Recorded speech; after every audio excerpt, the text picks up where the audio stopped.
This is Wednesbury, a black country town in the West Midlands. At this busy mainstream secondary school, there's a successful programme of inclusion for pupils with special educational needs. Of 1,200 pupils, over 100 are statemented or have additional funded support. And 7 of these are diagnosed as being on the autistic spectrum. Wodensborough is a school where inclusion works.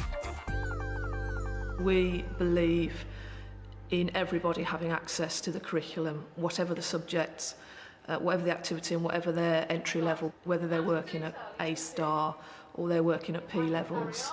That's the school's philosophy. The special needs provision employs 42 staff, including special needs teachers, learning support practitioners and learning support assistants. We were approached by the authority to look at developing a provision for secondary children with autistic spectrum disorders. And that was a major transition process for us and the whole school. Secondary mainstream teachers have to unpick and undo and restart and rethink everything again. Even the simple tools that a classroom teacher uses in a secondary school is going to completely throw an autistic child and create havoc in a classroom. We'll be seeing how 4 pupils on the autistic spectrum are included in the life of the school. Statistically, ASD affects far more boys than girls. The reasons for this are unclear. Anthony is in Year 7, Luke is Year 8, Scott is Year 9 and Tim is in Year 11. Each boy has distinct needs relating to his individual diagnosis. For Anthony's parents, the thought of his transition to a large mainstream secondary school caused them concern. I think we've had ideas about what inclusion should be over the last few years, but we've never really seen it in action at his primary school like we would have. But I think since he's moved to secondary, we've definitely seen inclusion in practice and that it can work and be successful. He's not comfortable with crowded classrooms, unpredictable noise, too many demands being made on him at once. Lack of routine, lack of consistency. He needs a very structured setting to do well. So although it's a larger school and much more movement and noise, because the staff have been so consistent with him, that's really been helpful to him. There you go, Scott. Shall I help you with another one? Like Anthony, Scott is part of mainstream classes for most subjects. For an autistic child, mixing with other pupils is a valuable way to overcome isolation. Let the professional do it. I will not join in. What you can do, which is good in the green... I can get on with my work. Well done. In the Learning Support Department, Scott is working one-to-one on a social story. Scott has got no independence whatsoever in school, with peers or adults. He has changed a hell of a lot, got a lot more independent. He will work now independently, work with groups, and his stress levels aren't so high. When I see him on the corridor, I will try to remember that it has been sorted. We cannot. A common autistic trait is misinterpreting social situations. Yeah, well, that's good, isn't it? Scott is learning how to differentiate between boisterous behaviour and bullying. We draw the situation out, and then we can say whether they're bullies or not. If it's only happened once, there won't be a bully. So we put it in the finish box, and that's finished with. We don't want to talk about him no more. Don't you like him? Because he doesn't do it no more, does he? Yeah. That's where the finished box really comes in and is really useful, because you do put it in the finished box, and then if it comes up again, you can say, that's in the finished box. It's not really frustrating on our part, because it's obviously something that's bothering them, and it's something they need to deal with.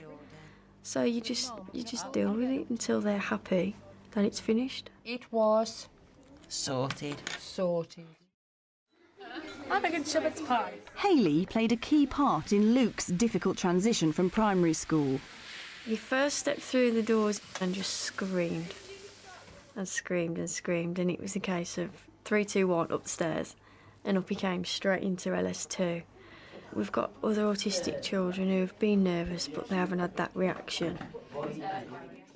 Secondary schools regularly ensure liaison with the primary pupils they're going to take in.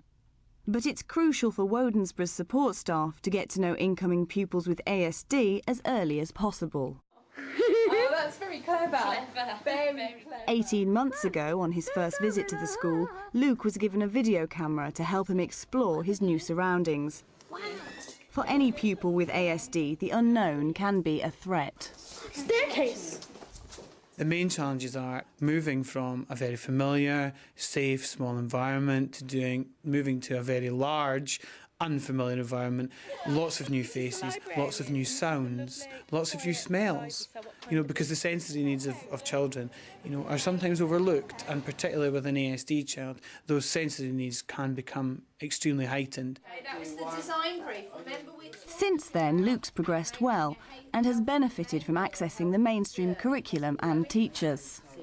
He's come on amazingly because he's so much more independent now. He's much better with people. It was normally head straight down on the desk, which he does now and again, but he's getting used to people a lot more and changing environments much more.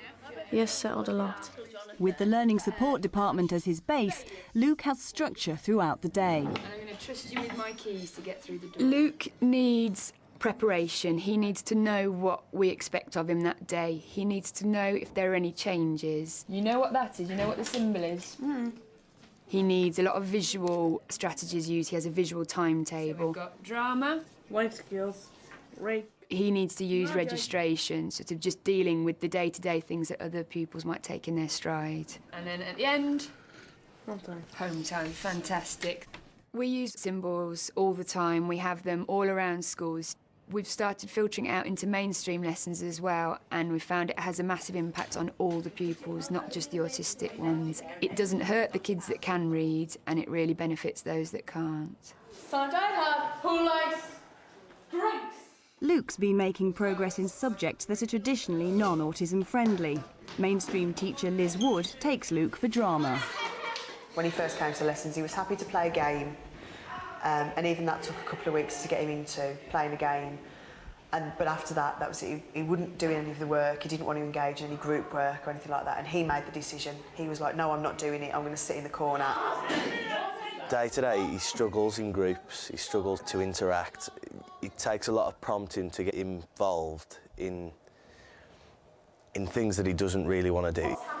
Is Kate and her husband, Patricia, have been called for. After the game, we went into a little bit of talking, which Luke found a little bit hard to cope with, because he switches off, he gets annoyed, he starts to get a little bit agitated. Luke, be calm. It's only a game. So he removed himself from the situation. I tried talking to him, and he didn't want to know, so left him for 5 minutes to sort of calm himself down. Do you remember the story we were doing last week?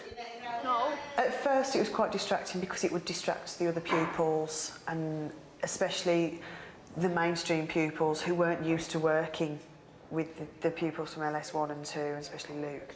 So they would make a big fuss of it, but over time they've gotten used to it, they ignore it, they continue to be focused on me.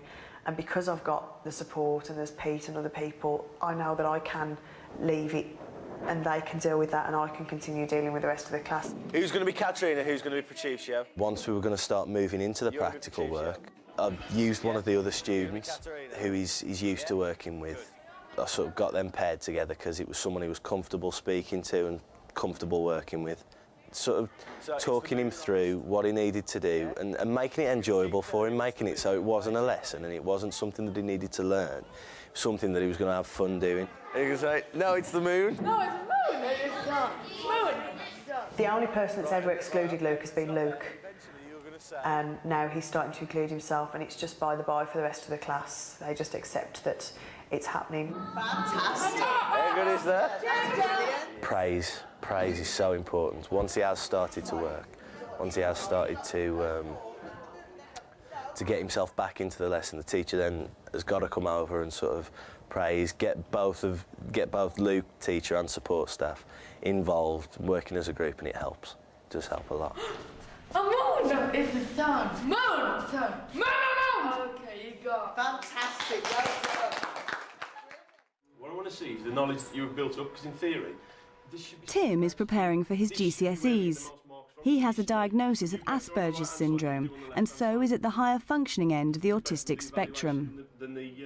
When I first met Tim, when he was in year 6 at primary school, Tim was very, very isolated, agitated in the playground situation. He found it very difficult to interact with other children.